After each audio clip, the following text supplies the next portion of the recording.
partner of this event, Caria, and we will hear from them momentarily. Just wanted to open up with a land acknowledgement. It is on ancestral and treaty lands that we were born, that I was born, and learn, work, and live. I acknowledge that this land is the traditional and unceded territory of the Algonquin Nation. Durham Region forms a part of the traditional and treaty territory of the Mississauga-Scugog Island First Nation, the Mississauga people, and the treaty territory of the Chippewas of Georgina Island First Nation. I honor and respect the enduring relationship that exists between Indigenous people and these traditional lands. Dismantling racism, classism, and oppression is every person's battle, and we endeavor to live not life just for ourselves, but for the people we have the privilege to share this land with.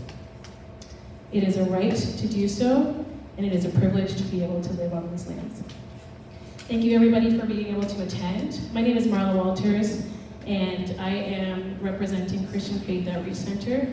It's a privilege to be here, to be able to host this type of event, and to have all of our mayoral candidates here. Can we just give them all a round of applause for being here with us tonight?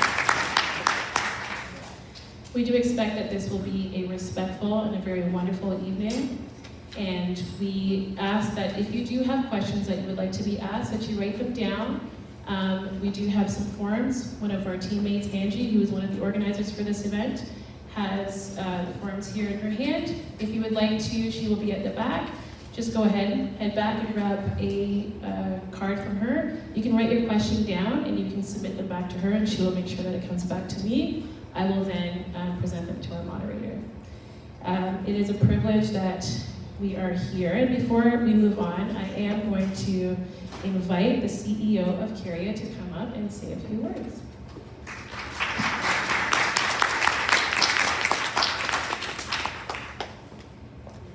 I feel like I can speak with no mic right now.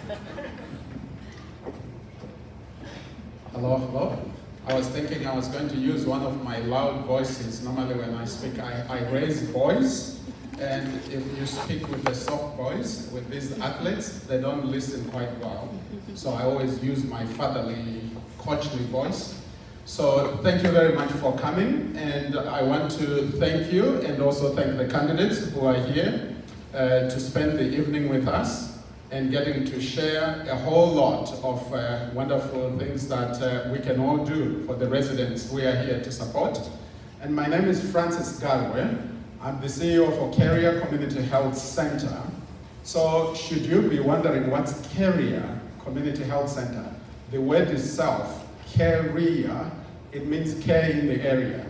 We are here as an organization to support the community with all the services you can think about, from primary care physicians all the way to community supports that includes, supportive in finding housing, supportive with meals, but also some of the wraparound supports that you need as you actually chatter through the journey of life. As you live your life, you live in Durham. We are one of the very fortunate organizations in Durham with a mandate of serving the South 401 corridor with all the 4 municipalities along the Durham 401 corridor, starting from Oshawa, Whitby, Ajax, Pickering, and we border with Scarborough right at the Root Valley extension. And our mission is very simple. And our vision is also quite simple. We are here to build healthier communities together. So my hope and trust tonight, as we are listening to the candidates as they share the wonderful news, they'll be telling us some of those stories in terms of how best can we all work together to make the community a more lovely community in which people come to, want to build the residents, their families together. But with me today is our team from Caria. I have Margot there, Amy, so when you have any questions about what we do, please pop up there. You'll get the questions answered. But also in here with us, we have our board member, but also the chair for external relations and strategic partnership. Steve Piazza, who is here. Steve, if you have any questions, that's one of my bosses from our board, so you can send all the questions there. But I'm looking forward to hearing from you, and have a good evening. Thank you. As I mentioned, my name is Merle Walters and I'm from Christian Faith Outreach Center. We are a nonprofit Christian organization, church actually, that has been in Ajax for over 30 years. And we truly believe that it is not just our responsibility to care for spiritual lives, but also to care holistically, which includes physical, mental, and spiritual health. With us today, we have our pastor, Frederica. She is the CEO of Christian Faith Outreach Center, as well as our team from the Ajax Hub, and also Doors of Compassion, which is a shelter and a hub that we run for people who are precariously housed. And so it's a privilege to be here, and if you would like to know more information about us, then please do see them at the table there. We also have our team members, Morty Lane and Angie, who is representing Kids on Wheels, and myself. I have the privilege of introducing the moderator for this evening, and I haven't known her for very long, but I just have come to really like her. She's already shown how much of a leader she is, willing to step in and just take charge. And so I'm just gonna read a quick bio about her. Linda Flynn is currently working as an Associate Vice President of Development and Alumni Affairs at Durham College, and she is the Executive Director of the Durham College Foundation, bringing more than 30 years of not-for-profit and community experience at both the community and national levels. She also teaches strategic communications and not-for-profit management in the public relations program at the college. Prior to joining BC, Linda was a Director of Advancement for the Lakeridge Health Foundation and has also worked as a Director of Fund Development and Communication roles for scientists in the school, the Canadian Breast Cancer Foundation, and the Children's Wish Foundation. No stranger to volunteerism and community outreach, she has served as chair of the board for the Youth Center, now known as CARIA, here in Ajax and the Durham Family Court Clinic in Oshawa. She has also been a member of the board of directors for the Ajax Pickering Board of Trade and volunteers her time coaching and mentoring grassroots organizations in Durham region. Linda holds a public relations diploma from Durham College and a fundraising management certificate from Ryerson University. She has also achieved her certified fundraising executive CFRE accreditation and recently completed a Master of Arts in Leadership at Royal Roads University. Please welcome Linda as she comes to the program.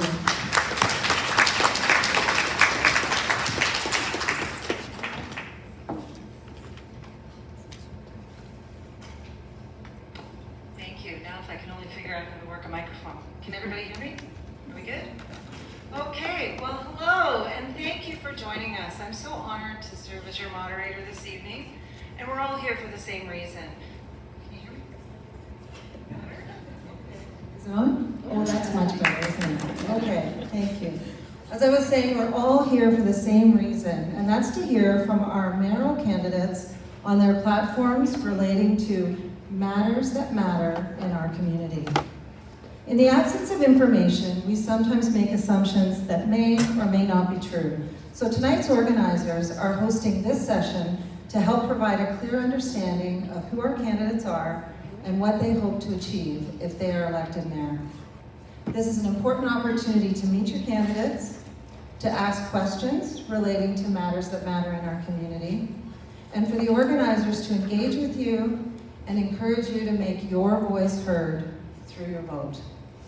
So we'll break the event into 4 segments: introductions and presentations from each candidate, a question and answer period, pre-screened live audience questions, and as Marla said, if you have a question, please submit it to one of the lovely people at the back of the room, and they'll review the questions and group them to avoid duplication. And finally, we'll have closing remarks from each candidate. Please note we have snacks and a quiet area and activity. If there are any young people here, or children, parents, and caregivers, please don't hesitate to access that area. And now, I'm pleased to introduce you to your 4 Town of Ajax mayoral candidates. Arthur Augustine migrated to Canada in the early 1970s. He worked diligently and has acquired many skills over the years. He studied forensic psychology at York University. He is a teacher, a trainer, and facilitator. He's a certified mediator who works in the area of negotiation and mediation on behalf of the Ontario Court of Justice. He's a tough, thorough negotiator and business person who has saved his clients tens of thousands of dollars in every sector of life. He's also the architect of Street Mediation, a mediation model designed to reduce crime. Arthur is the proud owner of Arthur's Hair Design and Salon, one of the longest running salons in Ajax and in Durham Region. He's the CEO of the Ontario Mediation Centre. Arthur has been an active community volunteer, including mentoring youths, founder and chairman of the Durham Caribbean Resource Centre, and he's the former chairman of the AIDS Committee of Durham Region. He sits on various boards across the region. Next, we have Sean Collier. Sean was elected the 10th mayor of the town of Ajax in 2018. He's lived in Ajax since 1969 and has sat on council since 2003. He's a proud father, husband, armed forces veteran, accountant, and chartered director. His vision is to continue building Ajax into a dynamic, thriving, and diverse community as we grow, a destination where people live, work, and play. This means bringing a renewed focus on the value of clean streets and parks, attracting well-paying and sustainable local jobs, and our commitment to leadership in community safety and inclusion for all. Sean is also a local champion for innovation, technology, and relationship building. He's the chair of Durham Region Transit, vice chair of finance, serves on the board of directors for Para Rescue and Alexicon Corporation, where he chairs the administration committee, and is an active member of the Large Urban Mayors Caucus of Ontario.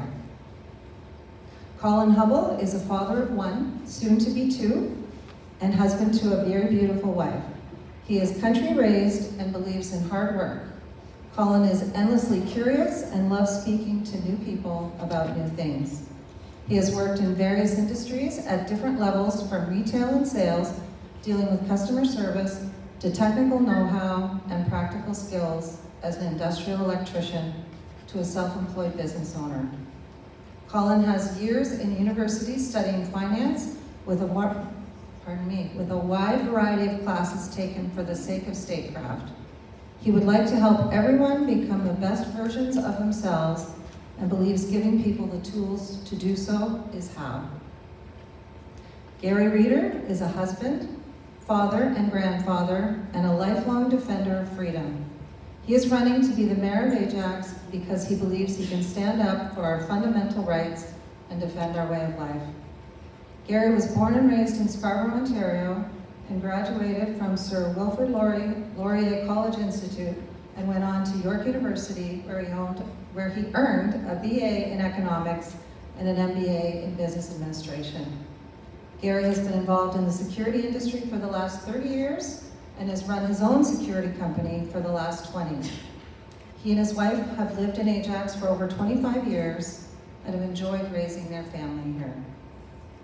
Gary believes that his education, business experience, and family values will help guide the ship of Ajax back to the defense of our freedoms and away from growing government overreach, higher taxes, and the endless bureaucracy that wants to control every aspect of our lives. So those are your introductions. Let's get started. As I mentioned in the beginning, each candidate will be given up to 5 minutes to make an opening statement and introduce their platform. Candidate names were randomly drawn to determine the starting order. So first up is Colin Hubble.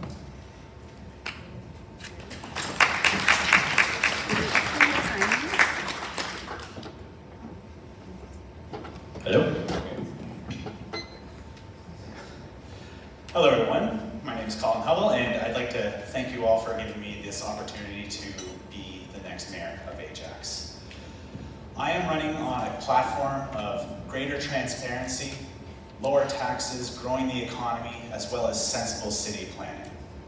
Getting into those 3 areas in regards to transparency, 1, I feel as though for a democracy to function correctly, people need to know and get to know their candidates and who is challenging the incumbents better. There's currently a ban in place on municipal roads owned by the town for people to place signs on. This favors the incumbents.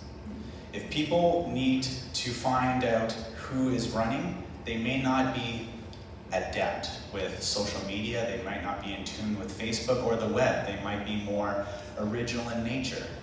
And the whole idea of memory and recognition of a name relies on the fact of being able to see these names. This was passed this past election, and that would be one of the first things I changed if I were to get in office, is to allow for easier elections of newcomers.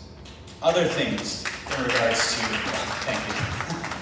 Other things that I do to change for transparency is whenever anything questionable happens in regards to the town, be it some sort of change that people, or some sort of sale that happens. For example, I heard about a plot of land that was sold for $2 when the cited reason for it was contamination, but the contamination is not disclosed, and to get information on that, a resident would have to pay a few $100s to find out what exactly was wrong with the land. Was it actually contaminated? I would work to ensure that any of these types of transactions were made more visible, so that if anyone was actually genuinely curious about why this happened, I'd make sure that it wasn't behind a Freedom of Information Act paywall. Also, in regards to greater transparency, I'd make sure that more of the town meetings were open and recorded, and if there was any sort of private information that was contested, there are technological means to blot out the utterance of this information so that the rest of the meeting can be seen. We have seen that a lot of the meetings that Town Hall has had have gone unrecorded, and what happened over the summer was a vote to change the coverage for the sewer lines and the water lines that connect our house to the roads. That happened with a simple vote, no one was informed, and most of us only found out when an insurance company that wasn't involved let us know that they can provide insurance for that. I will change that to make sure that if any changes happen at all, that there be an opportunity for people to know ahead of time, give their input, and allow not only their opinions to be heard, but a chance to sway the intentions of Town Hall.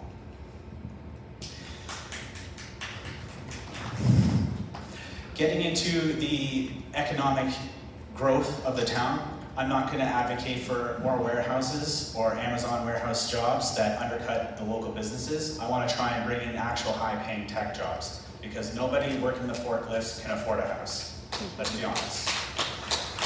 I also want to try and mitigate the tax rises. There are decals being painted on in our parkways that add additional costs to us, but we have no idea if it's actually increasing the park usage. If we can shore up the expenses that we're charging on the residences, we can start to reduce the amount that tax rises beyond what inflation demands.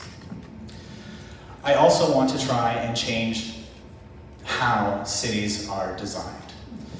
For so long, Ajax has just been a bedroom community. Everybody goes elsewhere in the GTA to do things, be that for work, to play, to have fun, to teach their kids, what have you. The more that we can design our town to have more things happen here, the lower amount of costs involved with transportation will be incurred on the residents, the more free time that people will have with their loved ones, with their friends, and the more that we can actually feel like this is a community and a home that we can be proud of. That's the kind of vision that I have for Ajax. I believe in more multi-zoning, less 20-story residential skyscrapers. I want to try and make this amenable to the human experience. Thank you. Next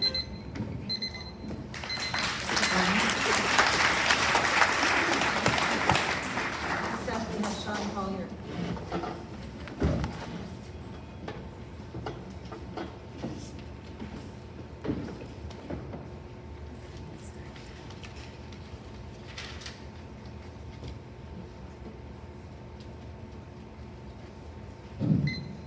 Thank you very much, and good evening, everybody. Thank you so much for attending tonight.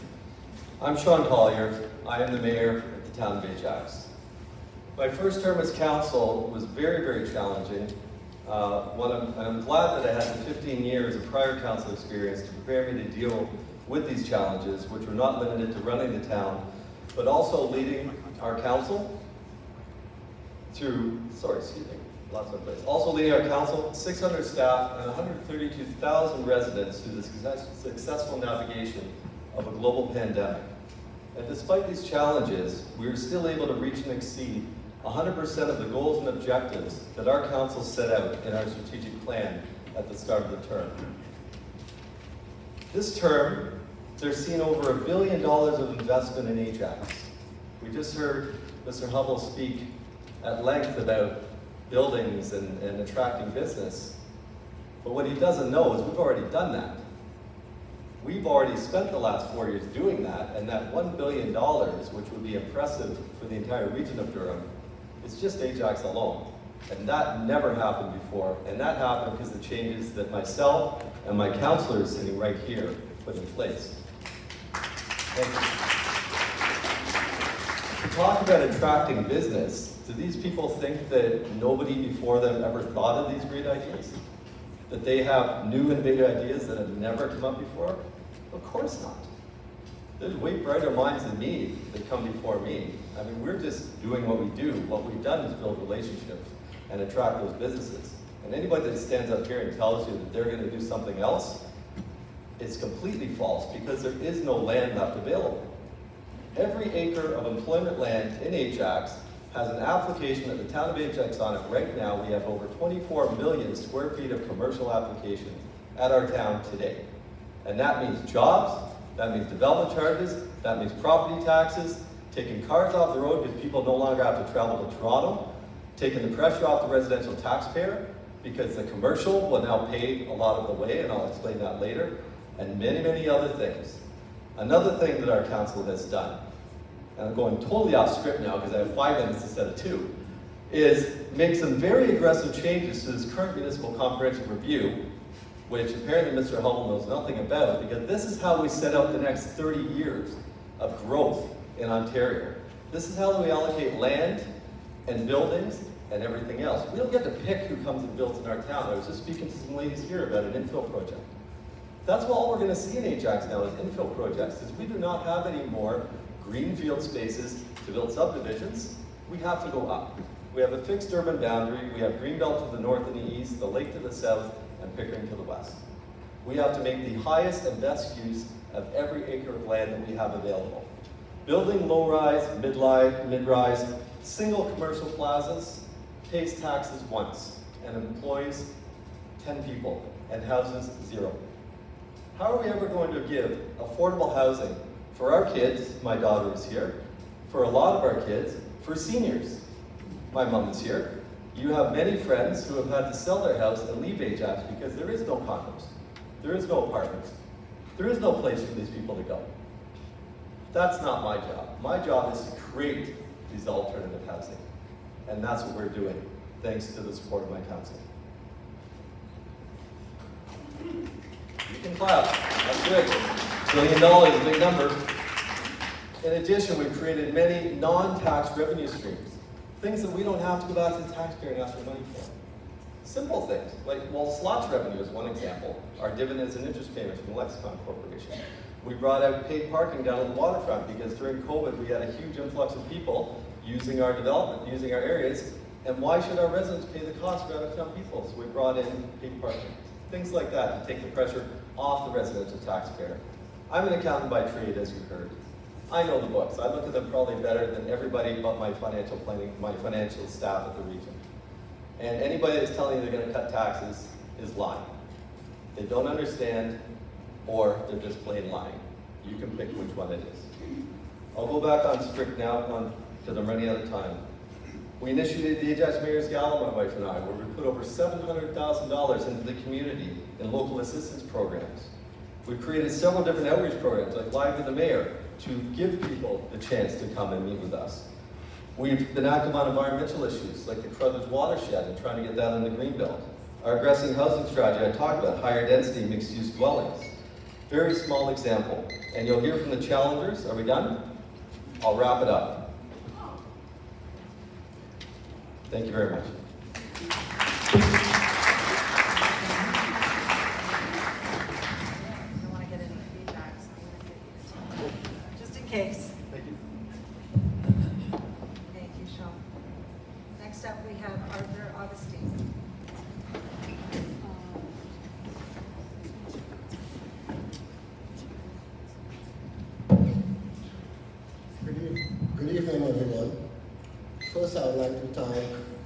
Carrier for hosting this, along with Free Family Resource Center, or Outreach Center. The town of Ajax has been part of my life, my growth as an entrepreneur and a businessman. Over the years, I have seen the good in Ajax, the bad, and the in-between. For the last 4 years, it has been the worst I've ever experienced. Homelessness has not doubled, but quadrupled here in Ajax. Right in front, Howard, right in front, the town hall. No one seems to care. No one seems to give a hoot. Property taxes in Ajax has been going sky high. People are tired, people are fed up. There are several homeless camps here in Ajax. When you go around and you talk to these people as to their situation, oftentimes you will find out it's no fault of their own. Ajax, we can do better. We cannot allow for this type of living and lifestyle to continue in this beautiful town of Ajax. We need actually here in Ajax a mayor that is visible, that is here 7 days a week, and is here for all the people of Ajax. It is important to have a mayor who understands diversity and who can work with people from diverse groups and diverse community. Not one who will shun people with arrogance and disdain because you may be just from a different community or a different culture. We can do better here in Ajax. This is unacceptable for the Ajax residents.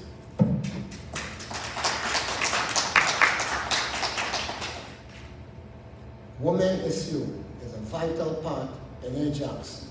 And when you speak to a lot of women here in Ajax, you will discover that they have been shunned if they go to the council or to the person in charge of the council, which is usually the CEO, which is ultimately the mayor, that they're not treated with fairness and equality. This has to be changed in Ajax. The strength of any community relies on its people. It relies on its people regardless of where you're from, what gender, what race you are. You have to be respected. We have lacked that here in Ajax over the last many years. As was mentioned by one MP, when there was an event in Ajax, they were concerned as to why the residents of Ajax from diverse communities were treated with such negativity. It is because we believe that the people who are running the town, usually the mayor, does not care about Ajax. When I become mayor, I would make a lot of changes in Ajax. Number one, there will be no increase in property taxes during my tenure. Not reducing, but for a period of time, there will be no increase in property taxes. Also, I will do whatever is possible to reduce homelessness here in Ajax. Another important issue that we have here in Ajax is we have to preserve the green belt. We have to secure the green belt for our future generation. We cannot allow our green belt to be destroyed by builders who just care about making a living and creating great profit. Ajax need better guidance, Ajax need better management. Ajax need a mayor that will care for all people at all times. A mayor who is responsible and a mayor who can take advice from the residents, whether it's negative or positive, and work for the betterment of Ajax. I ask that Ajax give me a chance to be the mayor so I can make life and living better for all in Ajax. Thank you.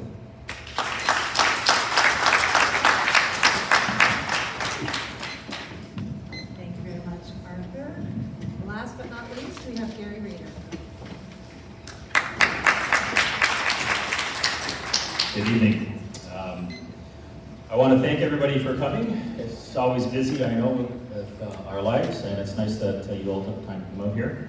I also want to thank the sponsors of the event, the Christian Faith Outreach Center and Korea.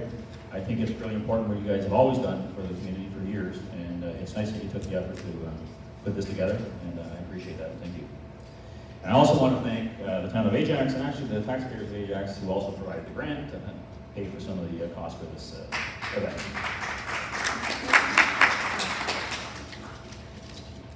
Better put these up. As you already heard, my name is Gary Reeder, and I'm looking for your trust and your support to represent all of you as your mayor. I decided to run for mayor and get involved in representing all of you to address the pain and difficulties that we've experienced over the last several years. We are all aware of the loss and the fear and the division that we've experienced. While the faults and the causes of the pain will be sorted out over the next few years, and we'll all make sure that this never happens again, I think tonight, and the reason I want to represent you as your mayor, is that I want to create conversations with all of us to identify problems. I want to come together as a community. I want to find and create made in Ajax solutions. I will be the first to admit that I don't have all the answers. In fact, I guarantee you that I don't even know all the problems. The fact is that we see problems differently depending on our perspective. What I consider a problem, you may not consider a problem.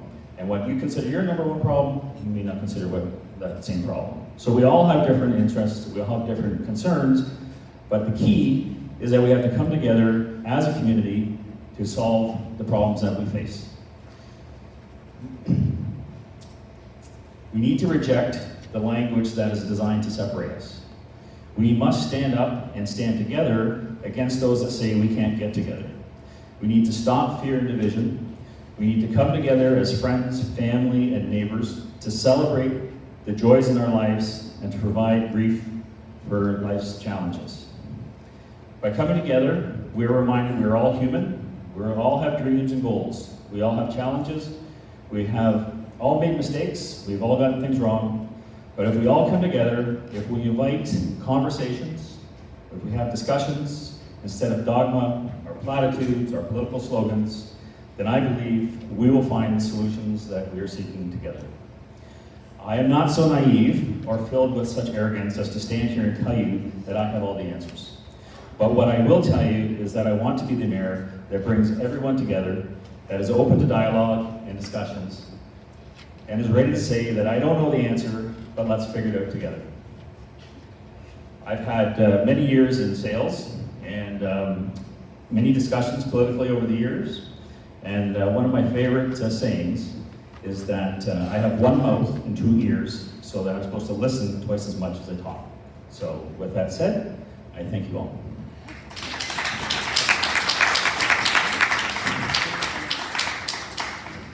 Thank you. Can you hear me? Yeah? Can you hear me?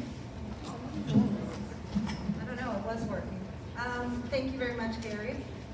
So now the second part of the program is the Q&A period, and I was going to ask the candidates 3 predetermined questions, but we've had quite a lot of questions from the audience, and it's your voice that matters. So I'm going to ask 1 predetermined question, and then we're going to get through as many as we can, but I'm going to randomly draw the questions as a way to be fair to everyone who's come tonight. So we'll start with question number 1, and I'm going to ask the candidates to stay in their seats in the interest of time to answer these questions. And I'm also going to give a gentle reminder to the candidates that we want to hear about what you're going to do. We don't want to hear about your thoughts about other candidates tonight. We want to hear from you and what you're going to do. So the first question, and we'll start with Sean Collier, and the question is, what do you consider are the most pressing issues in Ajax right now?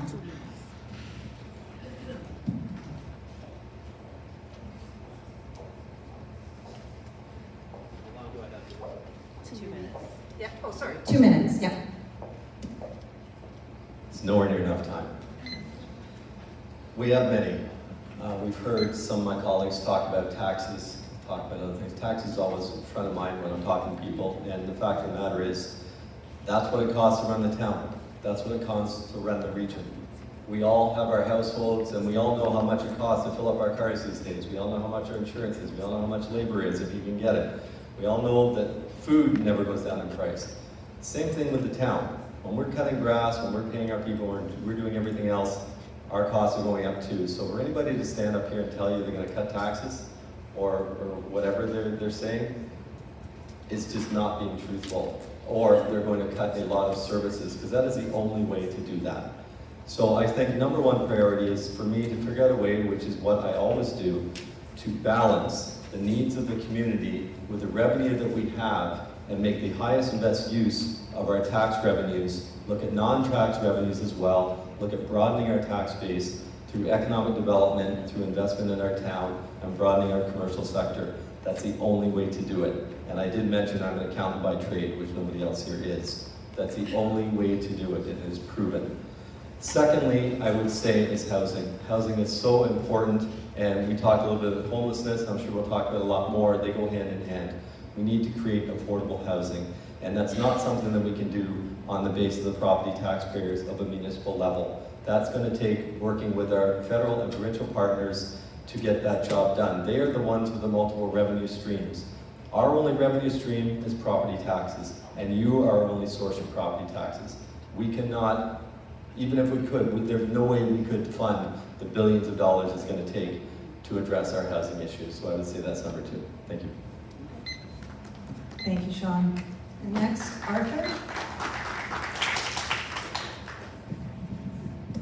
I think the major issue that's facing Ajax today is affordable housing.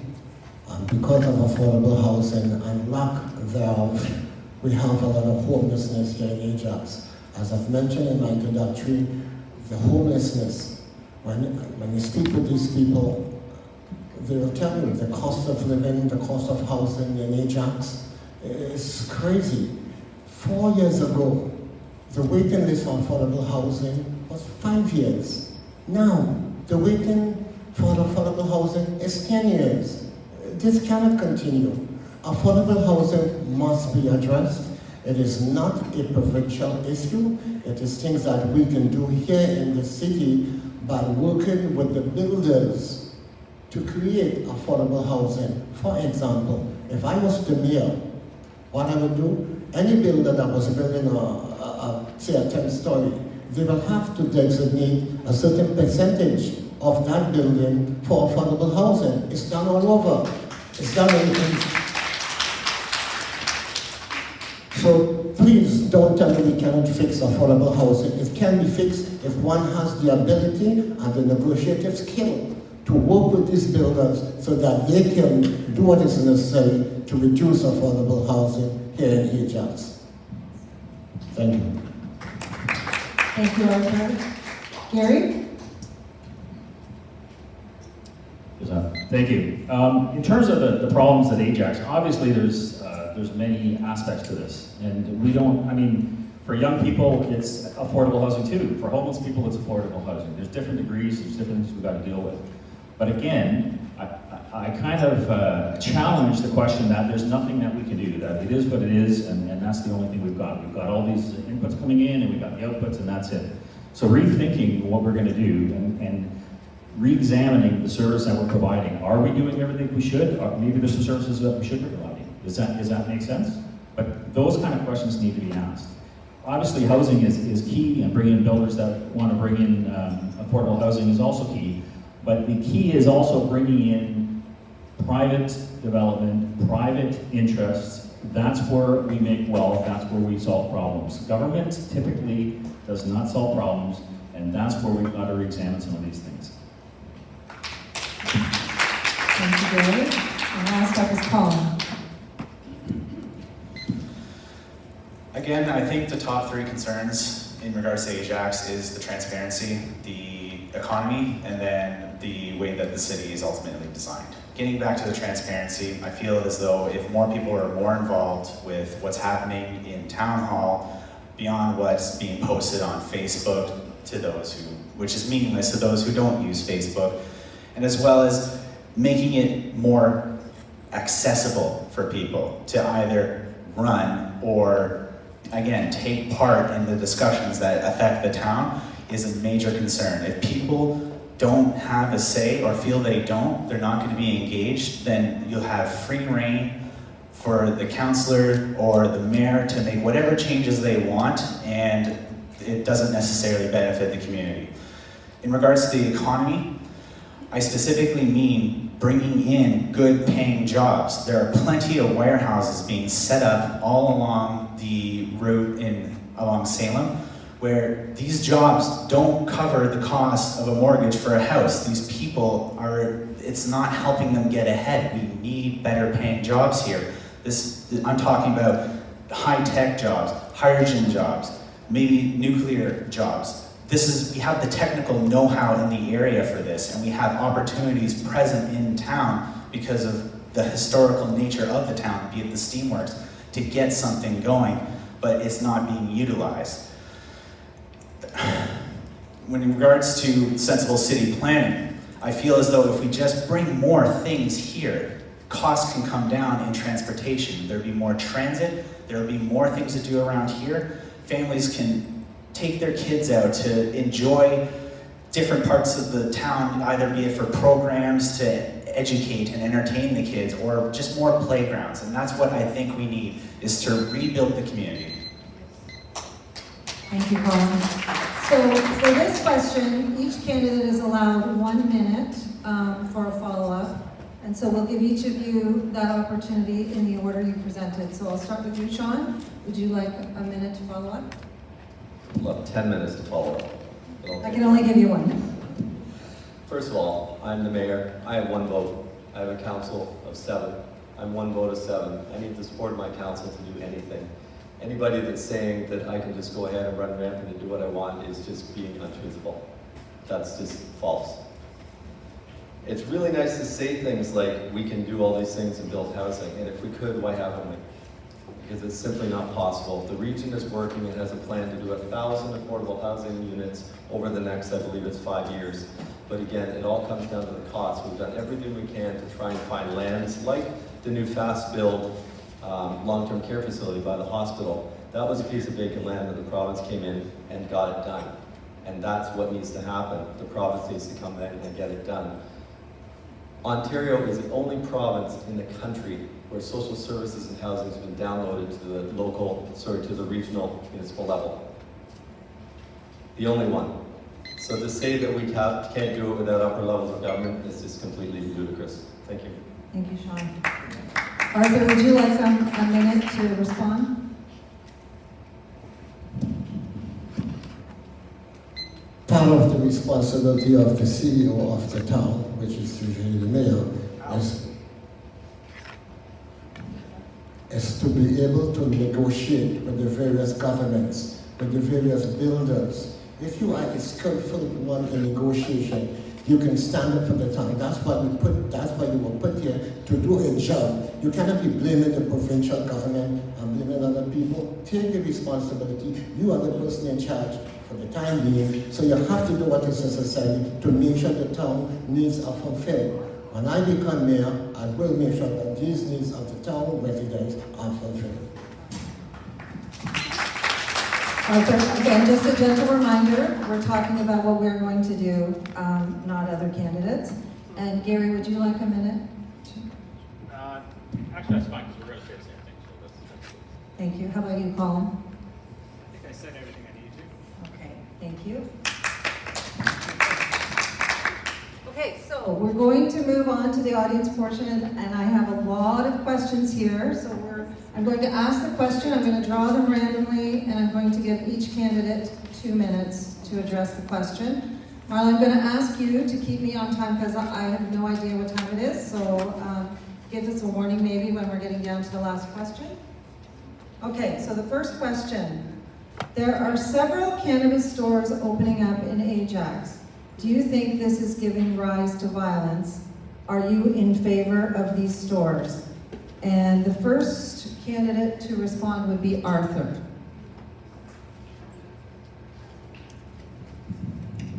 whoever wrote that question, thank you for that question.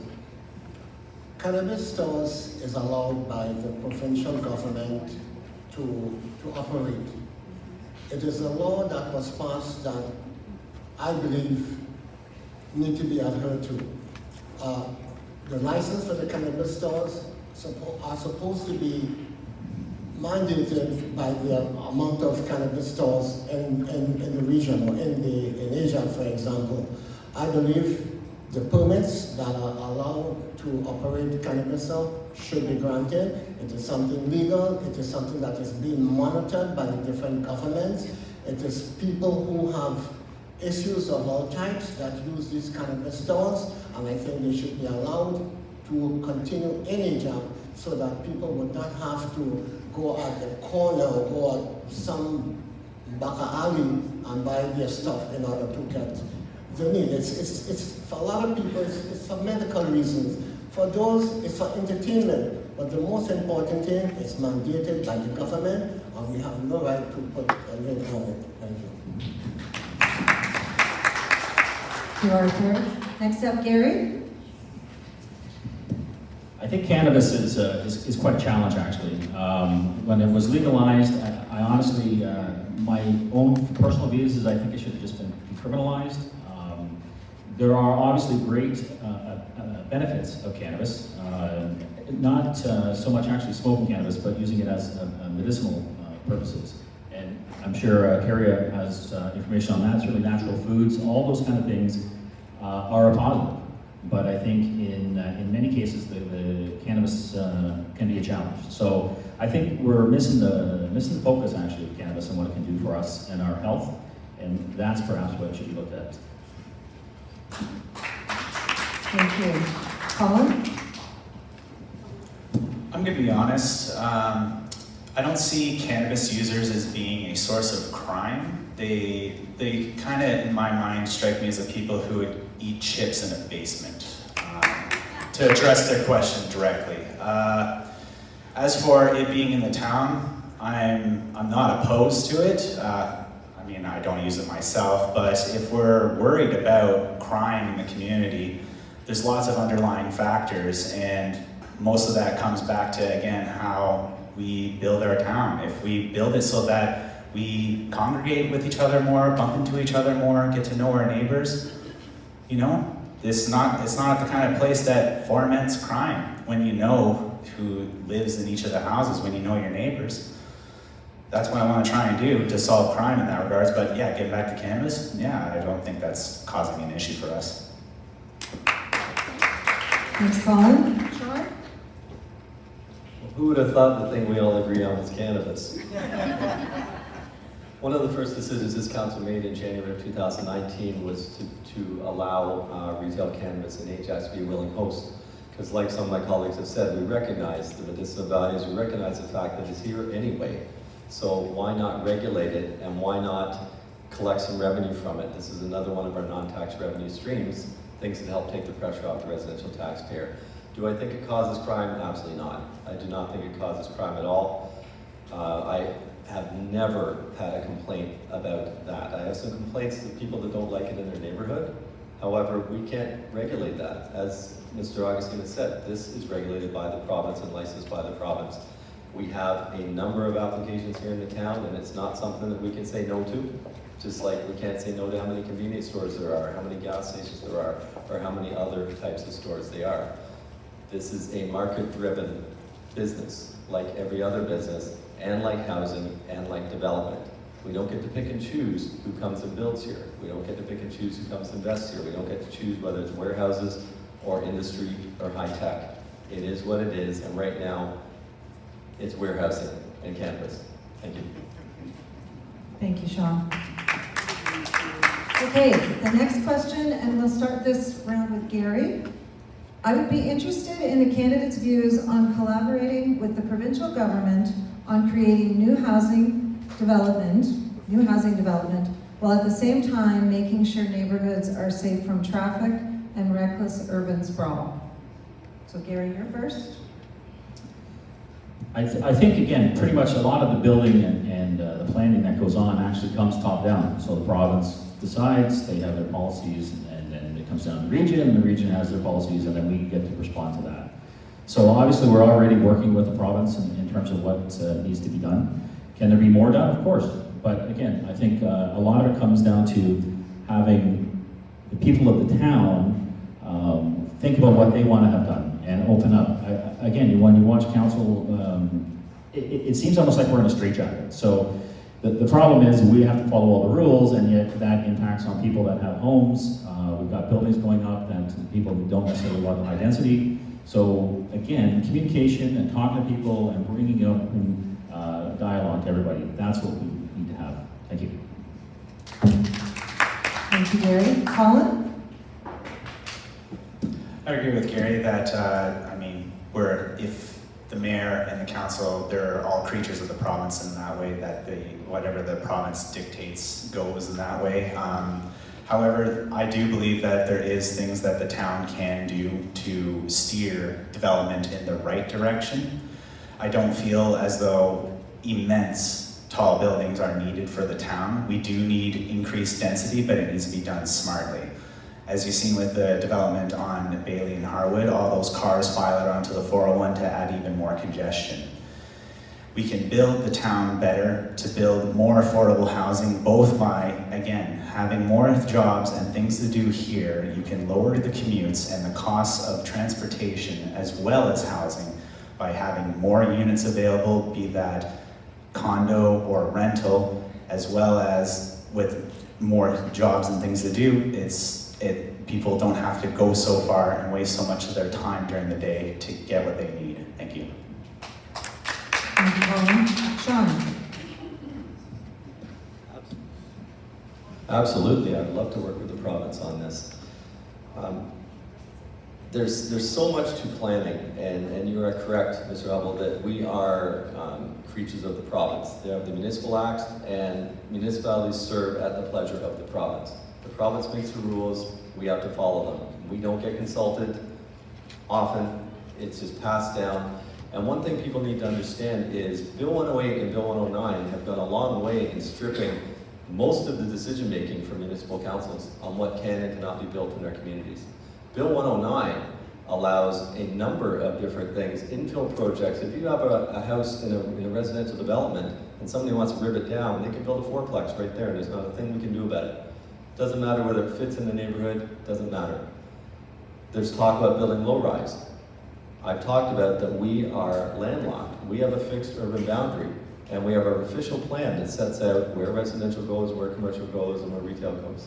And that is our plan, and that is very public. And currently we're going through a municipal comprehensive review of the region, and we've made some changes to allow more high-density mixed use, to create those pedestrian-friendly, live-work environments around our business parks, so people who can't afford our 1.2 or 1.5 million houses can buy a condo and be on major transit routes and be able to access services to get to work without needing a car, or have direct access to the GO station. We're doing all those things. Did I mention I chaired during regional transit? I think that was in the intro. I know a little bit about transit, and I know a little bit about how it works. And that's exactly what we're doing, is intensifying the main transit routes so we can get people, address the affordability, get people into housing, and get them to and from out of their cars using transit. Thank you. Thank you, Sean. Arthur? Builders are having a heyday here in Ajax. They're building what they want, where they want, however they want. We need to regulate this building catastrophe so that they can build a lot more affordable housing, build senior homes, build recreation centers here in Ajax like we have in Whitby and in Pickering. We need to be more vigilant about the craze that's going on. People are losing their houses because it's too expensive for them to maintain here in Ajax. We need, foremost, affordable housing so that everyone who lives in Ajax can afford and do not have to move out of Ajax to go 2-3 hours driving out of the area to secure a better affordable housing. We need to keep people right here in Ajax so that everyone could work and enjoy Ajax the way they should. Thank you, Arthur. Boy, if Marla keeps bringing these questions up, I don't think I'm getting out of here tonight. None of us are. No. So the next question, and we will start with Colin to answer this one. Pickering has a beautiful bridge and a great town center mall. Whitby has an active and dynamic downtown. What will you bring to Ajax to become famous and for families to spend time within Ajax? We'll start with Colin. I think what I would like to do best, what I would like to do for Ajax to make it famous for the region is, I think you all have seen the smaller towns in Ontario with their beautiful mercantile style buildings where they have tight streets with excellent shop fronts, beautiful facades. If it were up to me, it might very well be a challenge, but if I could, for example, to the east of Harwood, just north of Bailey, that entire parking lot section, if that could be converted into both park as well as shop fronts, anywhere from 3 to 5 stories, where you have a place where people can congregate, it be a pedestrian avenue through there with excellent transit connections. People could shop there, they could go for, eat at restaurants, as well as having housing in the upper floors of the taller buildings. That would be the most ideal thing that I could think of being built in Ajax that will both be a boost to tourism as well as making Ajax known to be a place that has that true town feel that we can all be proud of. Sean. Thank you. And Mr. Hubble, I think you've just described Pat Bailey Square, because that's everything that was there, including a skating rink and a beautiful fountain. That's exactly the vision that we had when council made the decisions to do that over a decade ago. And that's just the start. What I'm working very hard at is unlocking the potential of our downtown core. We currently have applications that we can't process because we have sewer capacity restraints. You can't have buildings, you can't flush toilets. It just doesn't work. And until we solve that, we're not going to be able to develop that downtown core and create that pedestrian-friendly live-work environment with the cafes, with the restaurants, with the parks, with the high density, with the stores, with everything else for that pedestrian-friendly live-work environment. We were doing that through what's called the CASE study, the Central Ajax Identification and Servicing and Transportation Study. And we've identified what needs to be done in order to satisfy and unlock that downtown core. And we're in the process of implementing that, and that will be implemented next year. We're working with the region that does our storm, our water and sewer. So that's happening. I'll just close with talking about our waterfront and Greenwood Conservation Area. For anybody that's not been there, I think our legacy was set a long time ago. Those who put us on the map decades ago. And I'm so proud that they're here in our town, and I'm so proud to support them. Thank you, Sean. Arthur? The first thing I would do is reclassify Ajax from the town of Ajax to the city of Ajax. By so doing, we will attract investors into the city of Ajax. Ajax needs a proper mall. Pickering has a beautiful mall. Whitby has a beautiful mall. Ajax don't even have a mall. A police station. Ajax also needs a police station. Pickering has a police station. Whitby has a police station. Oshawa has a police station. Ajax has none. Our hospital, I would modify our hospital, modernize it, make it more state-of-the-art, improve medical facilities here in Ajax.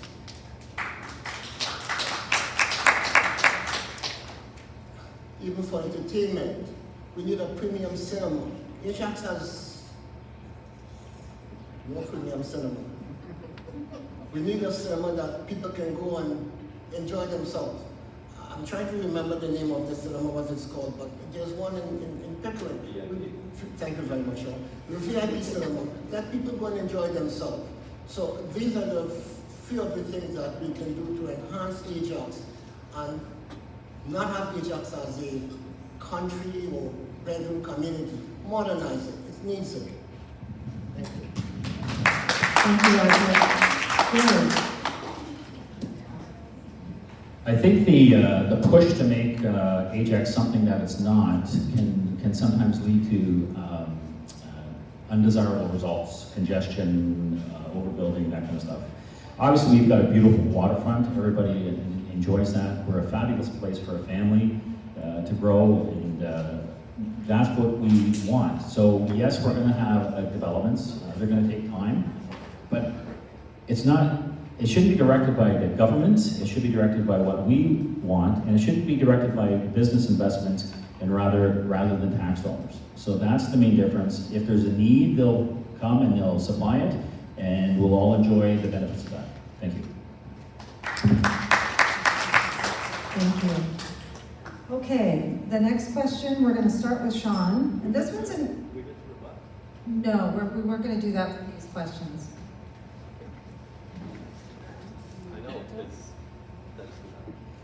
No, not for the, because we're going to call this a rapid round because we're trying to get the questions through. The Ajax operating budget tax increase, 2019, 4.75%. 2020, 2.55, 2021, 3.07, 2022, 2.86. Now I'm going to say I don't know if these numbers are accurate, so this is a question that's come in. What do you envision for the 2023 budget? I'm assuming the question is from a tax increase perspective. And you're up first, Sean. First of all, those figures are completely false.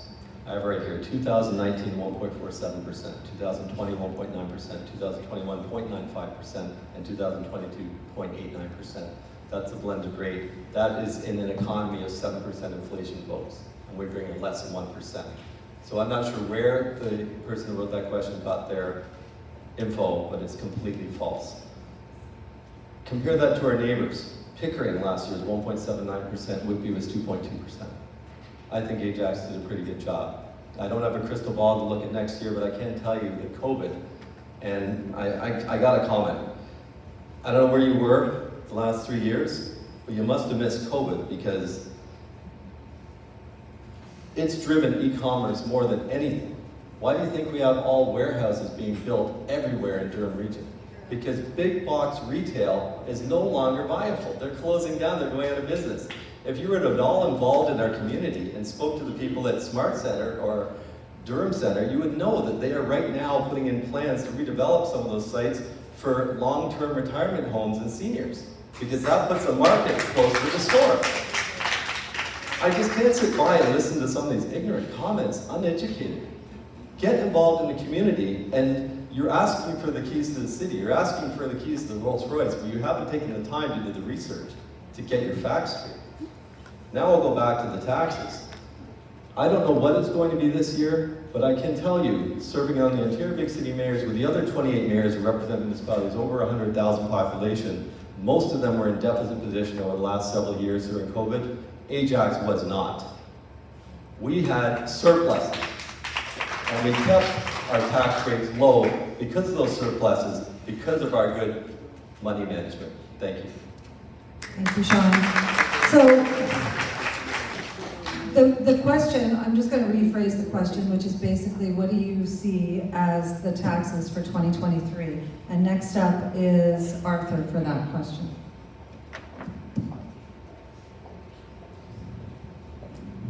First, to begin with, I don't know what the taxes for 2023 would be, but I can assume from the way it's been rising, it will increase.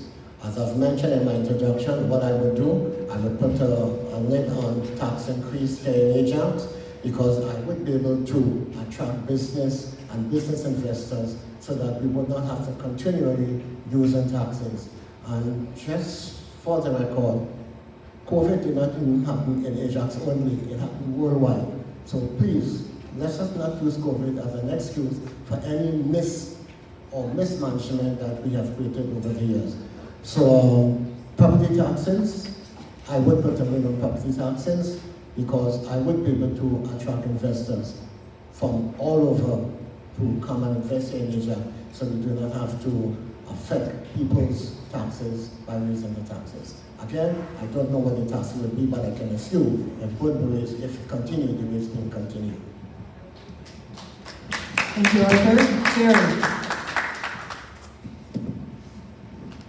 I'm assuming that the person that put those numbers in wasn't trying to be ignorant or uninformed. Chances are that they're looking at the total tax rate, which is including regional taxes and school taxes. And the bottom line is it's all taxes. So I certainly don't accuse them of trying to say something incorrect by stating that they still have to pay the taxes, whatever level it is. So the fact that we want to reduce taxes, that's not a bad thing. The fact that we have to be conscientious of what the money we're spending, that's just a given. So the taxes will be the same. Obviously, we do the same thing, it will be the same. So that's what I would say to that. Thank you. Colin?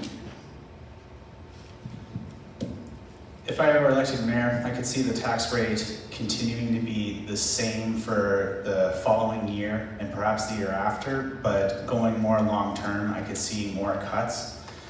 Sean made a point about COVID and the challenges that that brought, as well as his point about warehouses and the e-commerce, but I'd like to make a point that COVID's over and people want to get back out there again.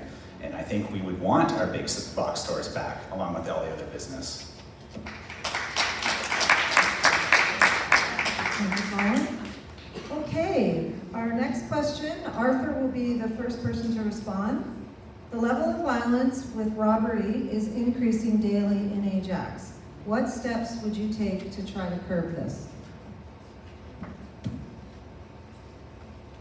Thanks again for that question. As I've mentioned, Pickering has a police station, Whitby has a police station, Ajax has no police station.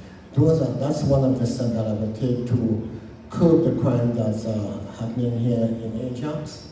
And I would also create more community and watch for the residents. I would also have the bylaw officers that just go around and give people an incentive to patrol the streets at evenings, help the officers, do what is required. Just don't go around and give people tickets for garbage in the road, but help the citizens. Do things, create community watch. Also, I would allow people who needs help to be able to, as they did before, have the buses in Ajax, drop people who are sitting at home. We need to bring that back because people are scared to walk the streets because of the amount of high crime and carjacking is happening here in Ajax. But most of all, we have to create community watch that people will feel safer in their communities. Thank you. Thank you, Arthur. Jerry? I think the key for the crime is what's happening to our town. Are we open? Are we talking to our neighbors? Are we out and about? And obviously the last little while that's not been the case. So neighborhood watch, knowing your neighborhood, commenting, calling, creating communication, that's all key of awareness. And then obviously there's other issues in terms of the consequences of crime and people, are they being punished for it? Are they actually going to jail? Those are important issues that need to be addressed. I think that the repeat offenders, recidivism rate, that kind of thing, those are all bigger issues, but obviously they all affect us. So crime, I think, is an important issue we need to look at. I think we need to work with the Durham Regional Police to make sure that that's happening, and they have the resources that they need. Thank you. Thank you, Jerry. Colin? In regards to the rise in crime, I think I'd have to say as a Band-Aid solution, more patrols taking place in Ajax to have a greater police presence is probably the most cost-effective solution, both regionally and for the municipality, to have just a greater police presence, giving people that second thought of maybe I ought to not do this. I did take Indigenous health studies in university, and I found that a lot of the issues that affect the Indigenous populations in Canada also are similar issues that the most marginalized people in the rest of society face. So if we want to actually tackle crime, and the point that Gary actually touched on a little bit is that when you're out and you know your neighbors and you have good social connections, then the chances of you becoming part of the criminal underworld committing these crimes, as well as willing to do that to your neighbors, is significantly lessened if you're actually part of a community. That's something I want to tackle myself, is, again, building the community in a way where you get to know your neighbors, where you start to actually get involved with everyone else around, and that starts by bringing more jobs and more things to do here to avoid those kinds of outcomes to begin with. Thank you. Sean? Thank you. Durham Regional Police falls under the Region of Durham and is regulated by the Police Act. So even though we fund it at the Region of Durham, and 12% of your total tax bills goes to pay for policing in the Region of Durham per year, we have no say as to how they do their jobs. They're protected under the Police Act. We pay them, but we don't get to tell them anything. And the Police Service Board manages that. If my colleagues had done their research and gone to the region for a few meetings and looked at the budget, they would understand that police stations are somewhere in the $80 to $100 million range these days, and there is not one scheduled for Ajax. Nobody has promoted and run on that and fought for that in the region more than me for the last decade, and it's gone nowhere. And that's a fact, and everybody knows it. But we have had increased police presence, sadly, because we have increased crime. And the police, doesn't matter where the brick and mortar building is, the officers go where the need is. We have one in Pickering, one in Whitby, we're in the middle, and that's where the resources go. It's not like we have fire trucks on every corner. It doesn't work that way. So we have the resources, and they responded beautifully this morning when we were, and I'm sure, I hope the question's coming about the homeless encampment on Hunt Street, because that was a perfect example of them in our community doing their job and helping out, doing something safely, and it was a very uncomfortable, very tough situation, but they managed it very professionally, and we got it done. I'll just leave it there. Thank you. Thank you, Sean. Okay, this next question, we will start with Gary. Public transportation is key to economic growth. It's hard to read. With youth co-op and employment, etc. What are you going to do to improve transportation, ensure affordable, reliable, accessible transportation that supports economic growth, the environment, and youth? I think transportation is unfortunately looked very closely through one myopic lens, which is transit is the cure for everything. And I really don't think it is. When I'm traveling down Kingston Road and cars are bumper to bumper and can't move, and we've got a completely empty lane beside us that nobody's allowed to use because it's for buses, I don't really see how that is helping transit. Unfortunately, I see the Metro links, and I know it's planned for us coming down the road, where they rip up entire lanes in the middle of the road, because that makes more sense to have buses down the middle of the road and cars pushed to the side. So to me, that's totally inefficient. I understand that that's the plan, but I think we need to push back against that. I don't think transit's always the answer.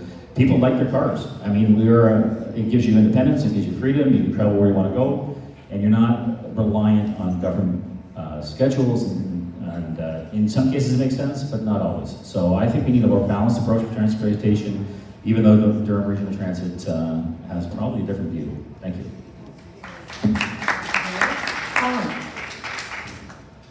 I think transit is very important. It is a cost-saving method of getting around for especially low-income families. The way that I would try to improve transit use is, one, through how developments are made. For example, if you have more developments that are along, for example, pedestrian avenues, as opposed to giving them full road access, intentionally making it harder for these units to have car access actually boosts transit priority. So by building the town better, you can actually improve transit funding, have more tax dollars for transit funding, and then with greater transit usage, bring down the transit fees. I know my wife and I would appreciate if we could purchase a typical $150, $200 a month bus pass to get around, rather than paying the $1,000 a month that goes into a car, the payments, the insurance, the gas, the maintenance, everything like that. Improving our transit can start with how we design the city, and we can start by, again, building more multi-zoning, prioritizing that kind of development, as well as putting in more pedestrian areas in these new developments. Thank you. Sean? I'll tell you what we've done. We've increased local employment. So 80% of our population no longer needs to leave Ajax every day to go work in the city. And we're going to continue to do that with all the jobs I've already told you about and all the economic development that's taken all the land already that my colleagues seem to think is available and want to build on. Those jobs are coming. In the next 2 years, you will see those shovels in the ground and you will see those results. We're doing increased density on major transit routes. We recognize the need to get people out of their cars. And we are taking care of that by allowing that increased density and get more people out of the vehicles. We've created MTSA zones through this mixed transit, something, that's the acronym, through this current municipal comprehensive review. So around our GO stations, we now allow heavily increased density, because that's where it belongs. So people can get right onto those GO trains and go. A lot of people say people don't want to live in condos. Well, we're not talking about high density everywhere like that, but around our GO stations, around our main transit is where it needs to be. This term as chair of transit, we brought forward the Y10 pass. Our transit was hit very hard through COVID, people not going to schools, people not going to work, but it's coming back, and the Y10 pass rewarded loyalty use, and so people would buy it for the 10 months, get a reduction. We also brought out a flat rate student pass, so people could pay a low rate to get to school. I'm also working with the Durham District School Board and the Catholic School Board to get kids out of yellow buses at the high school age and back on the regional transit. Because if you have kids that are in after-school programs and they take the school bus, there's no way for them to get back and forth. Finally, we're working with the province and Metrolinx. So now if you take a GO Transit or Durham Region Transit bus to the GO station, Metrolinx will pay your fare if you use your Presto card. Metrolinx reimburses Durham Regional Transit for that fare, but Metrolinx will pay your fare as an incentive. And one thing I forgot was our on-demand service. Because of COVID, it didn't make sense to keep running empty buses all the time. So we have our on-demand service. You go to the app, you use it, within 15 minutes a bus will come and take you. Thank you.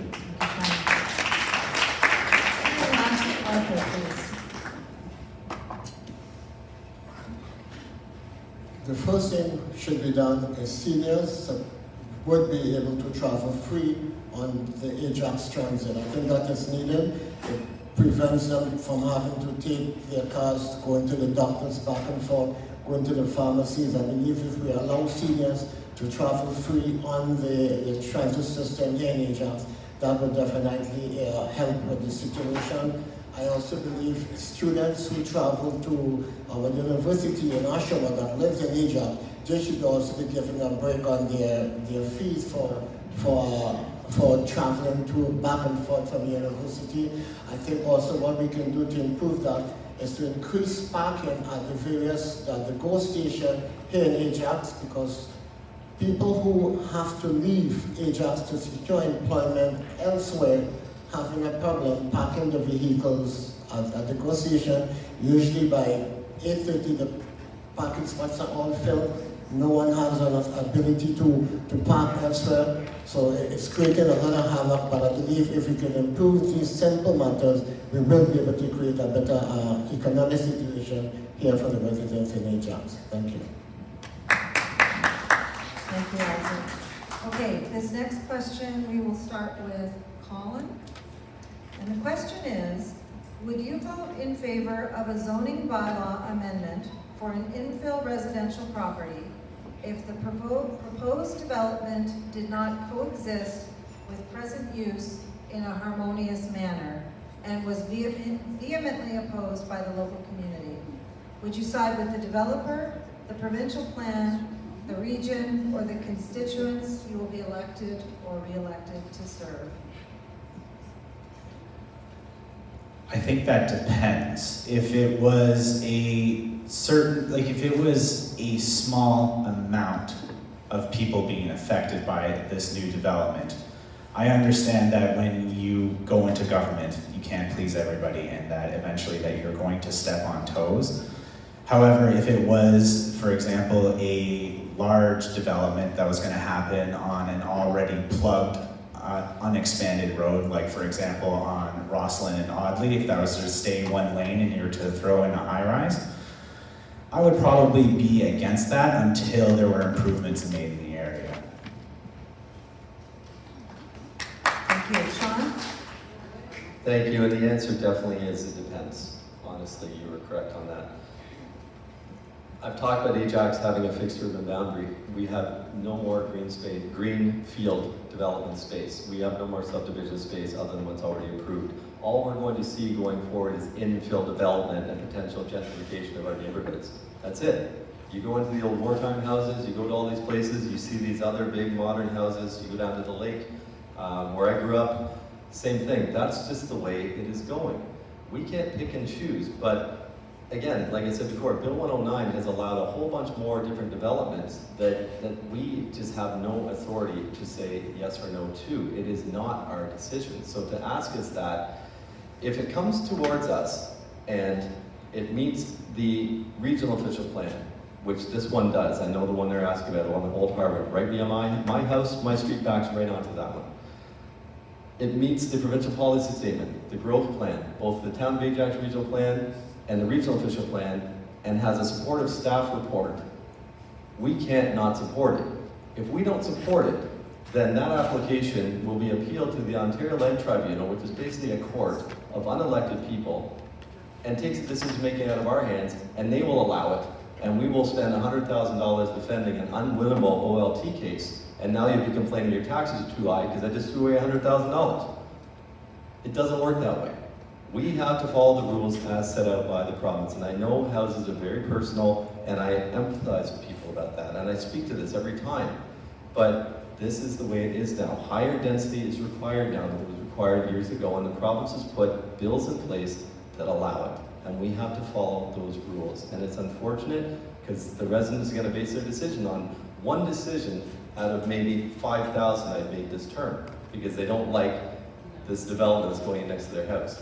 But given COVID and everything else, that's one of the easier decisions because it's not one I really have the authority to make. Thank you. Sean? Arthur? I would most likely definitely side with the residents in the community because I believe when too many buildings goes up, those are the ones that are going to be affected. In part of my campaign, speaking with residents, they said that these tall buildings are blocking the sun. It's blocking the wind from coming to the environment. The need is, we cannot just go with the decision of the builders because they've supported us in some way, in some fashion. It is not fair to the residents. We have to work with the residents. After all, they're the ones who will be putting off in office. We have to work for them, not work against them. And I find in my talking with the residents, they oppose all this massive construction. Of course, expansion is inevitable. We cannot avoid that, but it's got to be done strategically, considering the residents in mind. We must pay attention to the needs and the desires. We can't just say because we think the builders are going to be on our side, we're going to do it, or for the provincial government. This is what being in charge of the community and being the CEO is all about. It's about negotiation and working in such a manner that everyone walks away a winner, not just the builders. Thank you. Thank you, Arthur. Eric? I find it interesting that every time that something's successful, then it's all on council, but then everything, sometimes when we can't do what we want, well, that's because of the province, so we can't do that. But in essence, we're saying that the rules are the rules and we can't change them, but actually we can. I mean, these bills are passed. Those people that are passing those bills, they're elected by us on whatever level, provincial, regional. This is what we've got to do. So we've got rights as homeowners. We've got rights that if we want to take it further, we can. And I find it a little bit frustrating. I understand there's rules and you try to work within that parameter. But at the same time, I don't see any kind of sense of defending people's homes that are going to have some fundamental changes to how they can enjoy their home. And that seems fundamentally wrong to me. Thank you, Gary. Okay, this next question, we're going to start with Sean. The number of the unsheltered is growing by leaps and bounds in Ajax. What will you do to alleviate this crisis? Let's start the clock then. I wait till you start talking.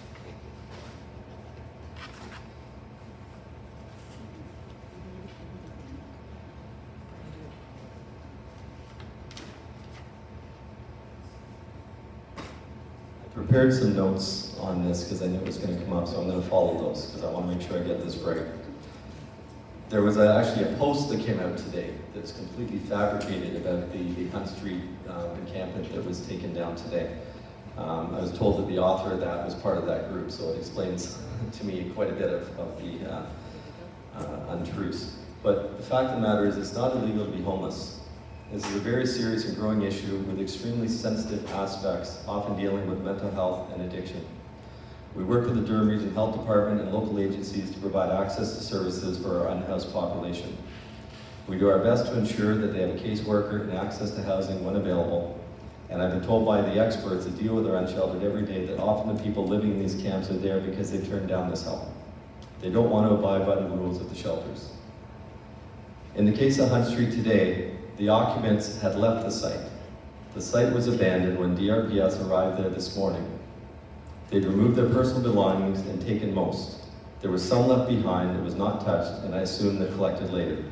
DRPS secured the site, and I had town staff come in and clean it up. I did attend this morning as support to make sure they had everything needed to deal with the situation. And when I got there, the region was not there, so I immediately reached out and made sure that the PCOT team came in case an occupant returned and needed assistance. It's been cleaned up now, and the problem has not and will not go away. And I don't know what the solution is. I can tell you what we've done. I've worked with all the different branches and departments to make sure that the services that are available are brought to our unhoused population and are there, and they know, and they have access to them.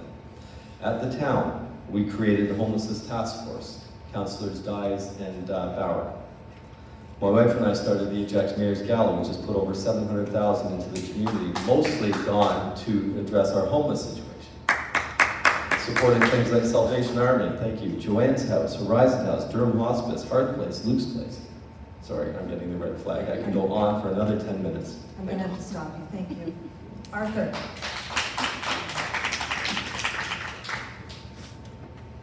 It's been cleaned up now. Wow. It's been cleaned up now because it's an election year and it's a municipal situation coming up. And I have been around talking with these homeless people, offering food for them, offering them ways and means that they can get indoor shelters. A lot of these people do want to be indoors. They do not want to be where they are, but they are stuck. What we can do here in Ajax to reduce the homelessness is do exactly what they did in Toronto. Use the hotels, work with the hotels, negotiate with the hotels, so that these homeless people can find a place to shelter. Winter is coming. What's going to be happening? We need to do better here in Ajax. People are in these situations because of mental issues, because of drug addiction, and some just simply share bad luck. We cannot just say, if we fix it, it's going to go away. He's correct. They did talk about it, but nothing was really done. Because if you walk the streets of Ajax, all on Hunt Street, all on Howard, you will see homelessness. It's a sad case of affair, and this got to stop. With a strong mayor, with a strong negotiator, it will stop. Thank you. Thank you, Arthur. Gary. Actually, I think we were all a little surprised when we saw the encampments. It's kind of shocking, and to imagine that people are that desperate, that alone, without any help, without any family, it's certainly, it rocks to your core. So obviously we're all concerned, we all want to solve these problems, but I think we've got to have different and more open discussions about this. I mean, I'm just learning this myself. I mean, it's, in terms of the homelessness, these people have been dealing with this for a long time. So it's not a new problem, but it's something we've got to work with. It's certainly changed in the last 30 years or so in terms of the funding, and we've got to relook at that. Maybe it's more independence. I know town council passed a bylaw that basically bans rooming houses. I don't know if that's the best solution, but I don't know in terms of that if that's an option to look at. So it just seems that we've all got to come together and create these solutions. Thank you. And Colin, please. Getting back into the Indigenous health studies that I had taken, there are issues that the homeless face that are caused by underlying problems in our society. And ultimately, if we want to reduce the overall numbers, not just in Ajax, but in other communities, we need to just start building our communities with the community in mind, having more things to do here, jobs, and then affordable housing. That's one of the best ways to start reducing homelessness, but that's obviously not short-term, and we need some short-term solutions. What I would like to do in the short term is we do have underutilized space in Ajax, and I would like to have that space utilized either directly to house the homeless or to help give space to nonprofits that can help the homeless in Ajax. There's not a lot that we can do as a municipality at the moment, and then given that there is the current Ford government in place, it may be a bit difficult getting their support as well, but there are still options for us, and I believe that if we utilize, again, the empty space that we have in the municipality, we can create actual value to start turning these people's lives around. Thank you, Brian. I'm looking at Marla. I think we have time for 2 more questions if I look. So I've got one. So I'm sorry. I wish we could get to them all. We can't. But the next question, we will start with Arthur. And the question is, given the current crisis in health human resources, how can you plan to recruit and retain healthcare workers to our area?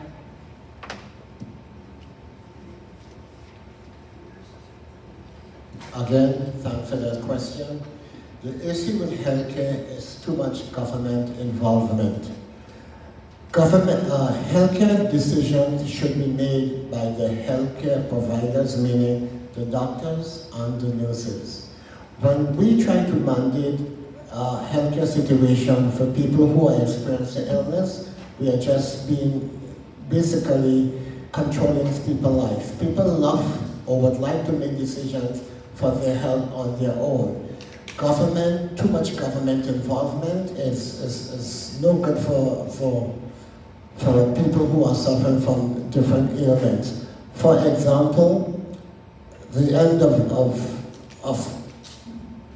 medication that people have to take should not be mandated by the government. It should be mandated by the doctors and the caregivers. So we need to have less government involvement and more nurses and doctors involvement. Thank you. Thank you, Arthur. Jerry. Was to bring the question was to bring additional Healthcare workers, to attract healthcare talent to the region. I guess the biggest issue for me is there's a tremendous number of healthcare workers that are ready, willing, and able, but were let go because they wouldn't be forced to take a shot that affected their health. So that's a big pool of resources that certainly could be hired back, but the government for some reason wants to hire people from overseas, pay them 3 or 4 times the wages, and bring them into our services. So that does make sense to me. Thank you, Jerry. Colin. On the role of the municipality in that regard, I'm not sure that there's too much that we can do specifically. From my understanding, given that I have family that work in healthcare, one of the biggest concerns that they have right now is strictly the pay, and the municipalities, unfortunately, don't really contribute to pay. I mean, if push really came to shove and we were in a really deep crisis, then I could foresee the town maybe giving some sort of, I don't know, a tax relief to any healthcare worker that owns a home, but beyond that, there's unfortunately not much. The provincial government has mandated that, for example, that the healthcare workers' wages only go up by 1%, which obviously has really stifled their interest to want to participate in the healthcare system, given that they're already overworked. So it's actually a really unfortunate scenario that we're facing right now. Yeah, there's no real good answer that the municipality can provide from this angle. Thank you. Thank you, Colin. And finally, Sean. I absolutely agree with that. Our frontline workers are true heroes, and they showed that all through COVID. And they did an amazing job, and we at the town did everything that we could to support them in every way that we could. We even went and did drive-bys just to try and improve morale. We brought them meals, we did all kinds of stuff, anything that we could think of, but not go to the hospital because we didn't want to take a risk of transferring. What have we done? Not what we think we're going to do, what have we done? The Mayor's Golf Tournament, the Mayor's Charity Classic has been running for 26 years. I've been on that committee for 19 years, even before I was mayor. And together we've raised over $4 million for equipment for our hospital. That's equipment that the provincial government does not buy. They pay operating. We have done that investment. We invested in the Indigenous Gardens of the Mayor's Gala so people have a place to go, so the healthcare workers, when they're overwhelmed, have somewhere to go and have lunch and relax. We've done that. We have created the atmosphere and the environment for people to come invest in Ajax, and we have Computech College that's just opened their door by the GO station that trains personal PSWs. That's all they do. They have government grants to do it. We fast-tracked it, got them here, and they are training PSWs for the healthcare industry. Those are things we have done. But as far as what we can do, it is provincial funded, it is provincial governed, and as far as the operation and the day-to-day, we have absolutely zero say in that. But from a municipal level, those are the things we could do, and those are the things we have done. Thank you, Sean. Before we get to the last question, in the interest of transparency, you may have seen me pull some questions out and put them aside. It's because they've already been asked. Okay, so there were a couple on homelessness, one on taxes, they've already been asked. So that's why I'm not asking them again. So the last question, and we'll start with Gary on this one, is what plans do you have to improve snow cleaning for seniors in Ajax? Now we wait up to 3 days for this service. Obviously, it depends on the seniors. I know some seniors have a really good snow shoveling, but in terms of providing additional services, this could be coordinated, for example, with the schools. Schools need to have kids have community hours, and that can certainly be helped to have kids clean the streets. Just different initiatives, rather than looking towards the town and the staff necessarily. Everybody wants to keep the taxes down, so maybe that's not a priority of staff. But again, talking to people, reaching out, building community, that's what we're going to do. Thank you. Thank you, Colin. My idea, similar to what Gary had mentioned, high school students, they need 40 hours of community service, and what better way than getting them to help out the seniors in the community.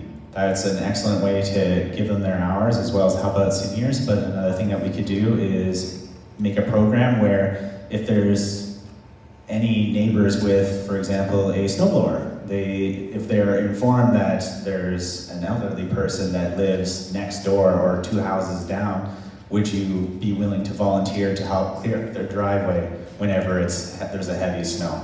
That's a program that the town could develop and implement to help out the seniors. Yeah, it's like Gary said, if we just come together more as a community and we help create community spirit more, then our seniors will certainly be taken care of more. Thank you, Colin. Sean. Well, I have been known to go up myself with my snowblower, and a couple of my counselors, and clear some big windrows from time to time, but that's the exception, not the rule. I'm not committing to do that. We have our senior snow program. It's very cheap. It's about $200 or $250 a year. It does not cover the cost of us to provide the service. It would be nice if we could bring in students. We can't. We're in a unionized environment. Collective agreements do not allow us to go bring in other workers. We have to follow the collective agreements. I have already directed our staff, and I don't know if it'll be ready to happen this year, but hopefully for next year, is to expand the senior snow removal service, because we recognize that people can't wait 72 hours. There are seniors that are still very active. Like, it's fine if you're not going anywhere, but if you are a senior that needs to go to appointments or get out and go do things, you need it done quicker. Now that costs more money. The new service that's going to come out will be an augmented service, which will provide faster response times, but it will be a higher price, because it's not fair for me to take a subsidized service and pass it on to all the rest of the taxpayers. It has to be what the thing costs. I get my driveway done, it costs me $700 a year. My parents, same thing, $700 a year. That's the true cost, not $200. So we need to find somewhere in the middle, but we are looking at expanding the service because we do recognize that the need is there. Thank you. And Arthur? I think one of the best way to help with the claim often is to ask residents simply to volunteer. Residents who are retired and still fairly strong and able-bodied, you create a program where they can come and do volunteer work and help the seniors. I've seen it done already in other communities, simply as that. There are a lot of able-bodied people or unemployed people. If you give them a slight stipend, they will be willing and able to come and help the seniors clean the snow. So that's an area to which I would work on helping the seniors. Again, getting able-bodied people who are unemployed or underemployed to come and help on the seniors. And you will discover that a lot of these people are quite willing and able and will find pleasure in doing it. Thank you. Thank you, Arthur. Okay, so we're coming to the end of the forum. I do hope you're all feeling a little bit more informed as you prepare to vote next month. And we're going to close with this. I'm going to ask each candidate to tell us one thing that they think you and everybody in this room should be thinking about as we prepare for the upcoming election. You have, it's one sentence, is what I've been told. And you formulate in one sentence what you think everybody in this room should be thinking about as they prepare for the election. And we'll start where we started with Colin. And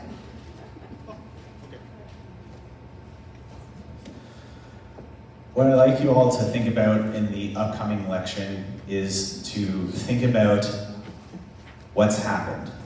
Times are changing, and with changing times requires a change in leadership. Whether you choose me or someone else, I believe that new blood is needed in the office of mayor as well as the council seats.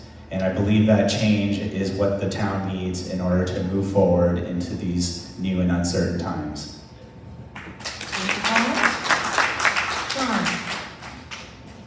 I'm going to ask you to ask the challengers here how they're going to do all the things they say they're going to do, and ask for solid, tangible, achievable answers, because all I have heard tonight, some of the answers have been so ridiculous, you've seen me shaking my head, because I know what can and cannot be done, and it's absolutely very obvious to me that they have not done their homework and not done their research by some of the things that they're saying tonight that they can do.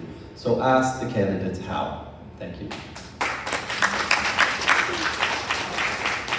Arthur. Longevity in one position can lead to corruption. Other countries and other areas have demanded someone in public office after 2 or 3 terms should be moved. We have people who have been boasting that they've been here for 14 years and then 4 years. I believe that this longevity is the problem. They have become favors of the builders, and it needs to stop. Ajax needs to head a new direction, and Ajax needs to head a new direction now, not later. Thank you. I want you to ask yourself if you want a mayor that's been fined by the Mutual Fund of Dealers Association for forging financial documents. That's what I want you to ask.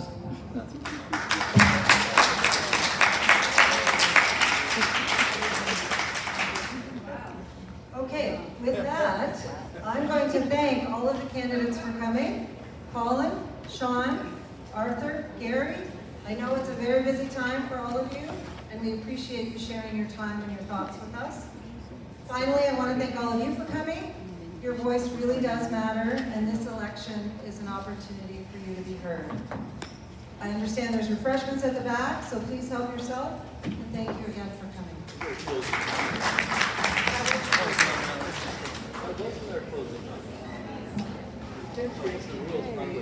Thank you, everybody. We are going to allow for a closing comment from the candidates. So if you would like to grab your seat, we'll allow for a closing comment and 1 minute to close up comments. No, Linda is totally right, but because we do have 10 minutes remaining, we will allow for that. Before we leave, though, I would like to direct you to the tables at the back. If you'd like to know more about CFOC or CARIA, please do visit before you leave. And we will start with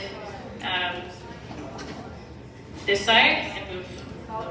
Okay, I'm going to apologize. I was not aware of closing comments, so I thought that was your closing comment. So please take a seat. Honestly, my apologies.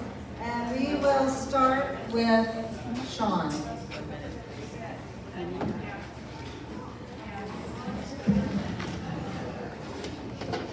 How much time? 1 minute. They told us 2 minutes. Yeah. My apologies to the candidates. That's fine. Thank you everyone so much for attending this evening, and I appreciate you taking the time out of your busy schedules to get involved. Thank you to Christian Faith Outreach Center and Caria Healthcare for hosting this evening, and thank you so much to Linda Flynn for moderating. Friends, you've heard a lot of information tonight, and I've requested that you ask the questions how. Elections are a job interview. We're asking you, and we're applying to be the CEO of a $78 million a year corporation with 600 employees and 132,000 shareholders. It's not an entry-level position, and I think you've seen that clearly tonight. It requires education, experience, history, and involvement in our community, and it takes time to learn our community and our culture, and there's no way to substitute that.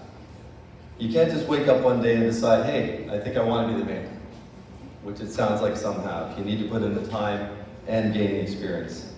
I grew up in Ajax, and other than my time in the Canadian Armed Forces, I'm a lifelong resident here. I put in the time. I've seen the change from a small town of 12,000 people to the thriving municipality we are today. I raised my family here. I had my accounting firm here, and before council, and my deep love and commitment for this town is why I got involved in local politics in the first place. I want to be part of shaping our community as we grew, and I'm incredibly, incredibly proud of our achievements and what we've become. In 2018, after 15 years of learning the ropes as a local councillor and regional councillor and working my way up, I was given the honor and privilege of leading our community. And I've never forgotten or taken for granted that trust, and very honestly, that's what keeps me going through all the crises that I deal with every day in running this town. Council and I have accomplished so much, and thank you for your support.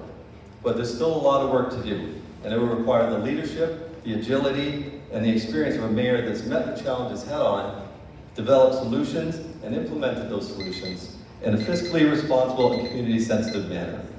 I'm the only Ajax mayoral candidate with those skills and proven leadership and results, and I ask for your support on October 24th. Thank you.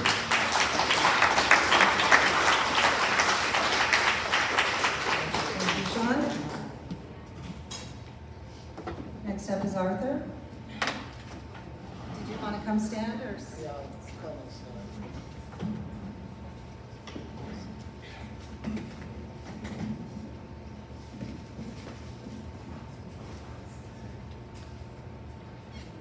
I'm a bit confused, very confused. Number one, the host that decided to end the meeting, and someone has decided the meeting should end now, that they were to give a closing statement.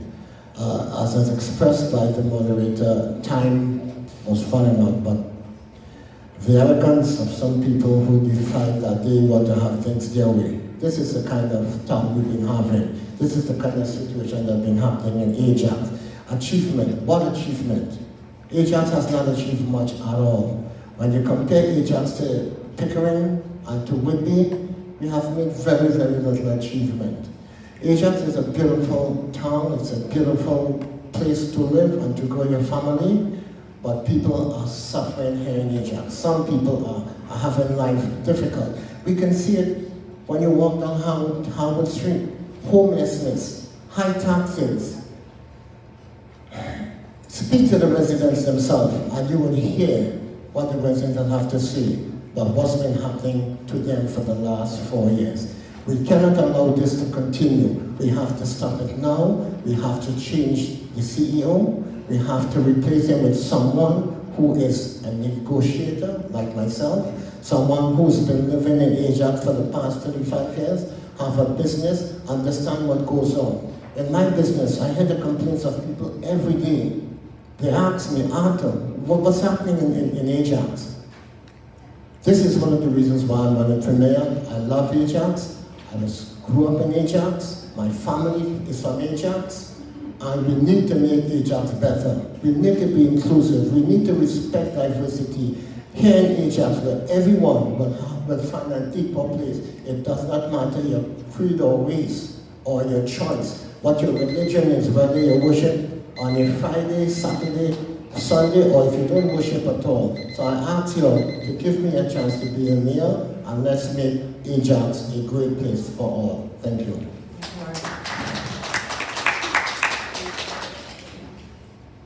Gary?